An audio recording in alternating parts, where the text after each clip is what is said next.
Joining us on the Heister Automotive Group hotline at ACC Kickoff is the Commissioner of the ACC. He is Jim Phillips. Thanks for having us out in Charlotte. Thanks for making some time for us. Appreciate you guys being here. It's an exciting time of the year. It really is. At some point, we'll get on to football, right? We've had a lot of good stories, during the spring and the summer, but I am excited about the football season, so I know we'll get a chance to talk about that. Yeah, I'm with you on being excited about the football season. But on the other hand, and I'm curious about this, I think it's a unifying frustration between fans, the media, the coaches, the conference itself, where the ACC is told, all right, fine, go win, go beat the SEC. And last year in football, they did. But there's always like a yeah, but.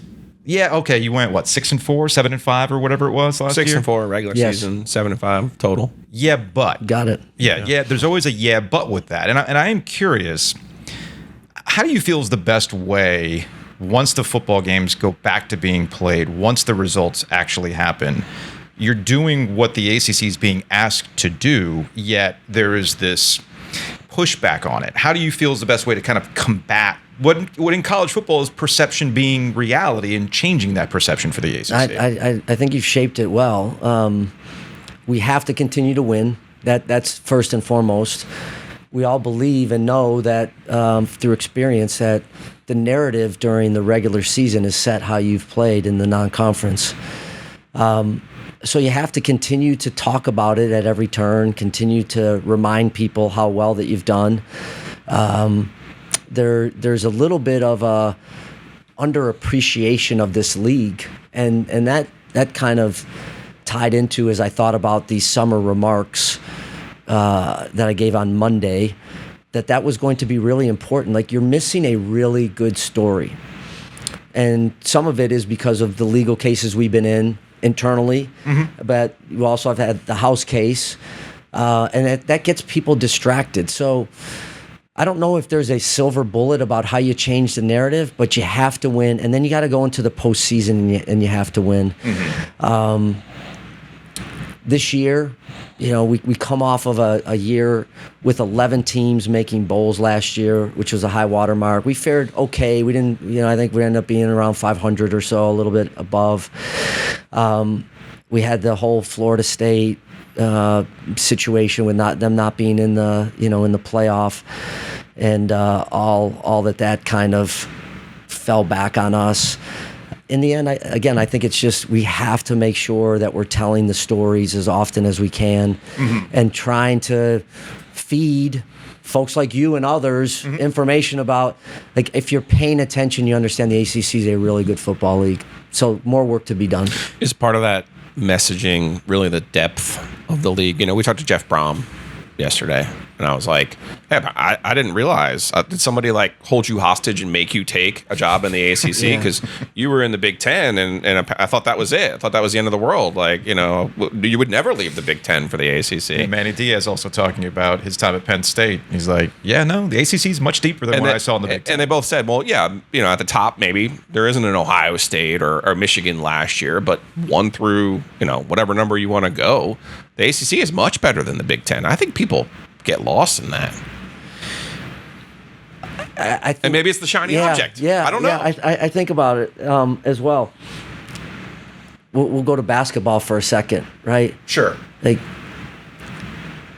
We've had a really good run in basketball, and not as strong in the number of teams in the tournament the last several years, but nobody's done more with less bids. And I think highly of the Big Ten. I came from the Big Ten. They haven't won a basketball championship since 2000, 24, 25 years ago, right? But the perception is the league is good. They have really good teams. I mean, Purdue was really good last year. And so at times it's part of we don't get the benefit of the doubt. And I think your examples are good.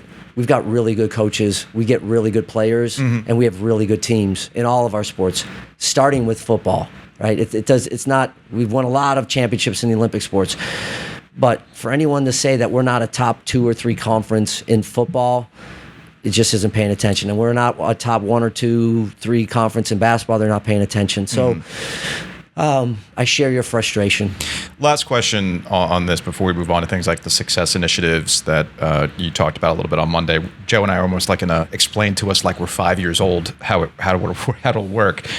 Now that you've been the commissioner for a few years now, have you reassessed your own role in how you go about promoting the league, talking about the league, maybe more availability? Like, how have you, when you took the job to where you are today, in kind of shaping that perception as a commissioner? Yeah, Joe, I think you have to. I think you have to continue to reassess what you're doing, and you have to be honest. I don't think you can be thin-skinned in this thing. I think you have to be open. Times have changed. The direction of college athletics has certainly changed, et cetera. And so you have to evolve. No different than the two of you in your careers. I mean, that's just life in general. We have gotten some help from outside communications folks, over the course of the last year, which I think has been very important. The messaging is important, as we just described, about just, what people perceive of the league. Success initiatives, like that's a very creative, innovative way to distribute money in a differential portion that nobody's ever done before that I know of, certainly not at the Power 5 level. And what it does is it rewards schools that have performed well in the sports that have generated the dollars, or at least currently have generated the dollars, and that's in the sport of football and basketball. If you end up spending more, investing more, whatever term you want to use in your program, it gives you a higher chance maybe to have success, though I don't equate winning and spending all at the same level. I think, certainly there's examples of, yes, if you spend more, you have a chance to win and increase your percentages, but it doesn't guarantee it. That is something I think that we've needed to do in order to invest not only in a different way in our programs, but to motivate and encourage our schools to provide resources that'll give them a better chance. Okay. If you perform well, you have a chance to take dollars home, and that number ends up being about 20 to 25 million above the 45 million that we've distributed this year, which was all-time high. 700 million. We eclipsed 700 million for the first time, and so it's a really good motivator, I think, for everybody to get in the game, not just a few. So I'm really pleased on what we were able to do there. One of the things through our expansion part with our presidents and universities, no one wanted to go backwards. No one wanted to distribute revenue in a different way, which means they would take less to provide it for somebody else. Everybody, it was unanimous. No one wants to go back in dollars, but new dollars coming in, expansion, $600 million of new money, new CFP money that's coming in. That part of that money, half of that money goes into success initiatives. Okay. Right? So we're using that so that we can grow annual distribution, part of it, but we're also growing a pool to compete for.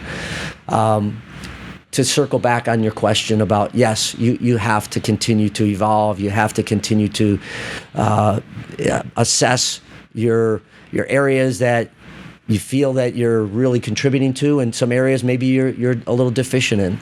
Okay. So you'll get money like for winning the ACC, or you'll get money for being in the top 25 or being in the playoff, or where does the money kind of come? So how do you earn it? Yes, CFP and bowl appearances. Okay. Any bowl.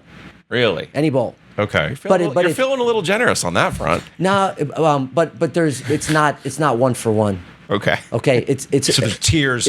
Absolutely. Okay. It's all tiered. Got it. It's all tiered. Okay. Right.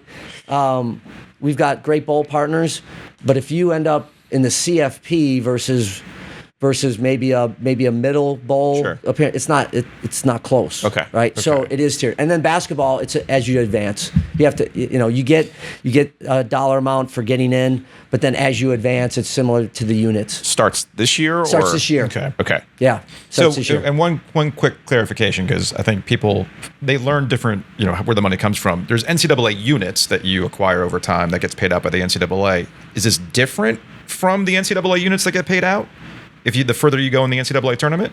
Yeah, because it'll be a year-to-year. It's a year-to-year thing. So it's different from the money that's already distributed from the NCAA. Okay, got it. I just want to clarify that. At the risk of being the guy who learned about business this year. The hard way. Let's just say you had a bad year. Does that money stay in the pot? Like if nobody wins the national championship, if nobody if nobody goes to the Final Four, if nobody, does the money stay in the pot, or do you automatically pay out the 25 million every year? there's you have to earn it. So if somehow you haven't earned those dollars, they go. Yeah, that continues on. Right. Yeah, it's not like a community chest in Monopoly. Yeah, I don't think that's how it's going to work out. I don't think it works that way. I love that you're using all these numbers, and I did like that on Monday. Where did that inspiration come from? Because my dad was a math teacher for 41 years, so I love numbers, and I love to argue with numbers. That's my favorite thing in the world to do. You are literally the first ACC commissioner who has ever. You only gave us the numbers that were on the 1099, but you still gave them to us. So I'm giving you credit, man. Yeah. Like, where did that come from? Like, that you felt strongly that you needed to share this information to kind of, I don't know if it was to argue or just to educate people where your position was. Yeah, I think it was a little bit of both, Joe. Okay. I really do. It was about, because you hear stuff, out there, and so it was from the Big 12. Yeah, I got it was let's have some fact checking going on, right? Maybe that's what we should have. During some of these things. It was for both of those areas. It was also a point of pride, if you will, relative to a 14.5% growth, and about 9% of that was from television. Mm-hmm. So we've done some good things beyond just waiting around on the television piece of it for that to grow. So. And I expect the same thing when the next one comes out, the next 990 comes out, that we'll have a pretty similar kind of success story to give. And that's what we have to continue to do. And listen, you guys have talked about it a ton. We have to be as creative as we possibly can be. And I understand, not everybody loved the expansion and what that meant.